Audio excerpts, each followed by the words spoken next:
আমি একটি হাদিসের প্রেমে পড়ে গেছি।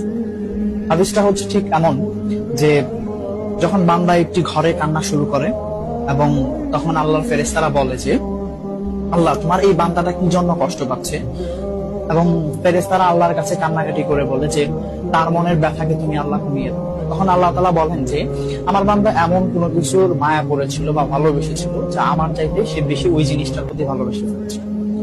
আমি আমার বান্দার কষ্ট আমি বুঝি এবং আমি দুঃখী মানুষের মানে ভগ্ন হৃদয়ের মানুষের কাছাকাছি অবস্থান করি। কত দূর? এক হাত দূরে আল্লাহ তাআলা অবস্থান। হ্যাঁ? এবং আরেকটা কথা হচ্ছে ফেরেশতারা তখন বলতে থাকে আল্লাহ তুমি চাইলেই কি সেই বান্দার সেই অভাবগুলো তুমি পূরণ করতে পারো না?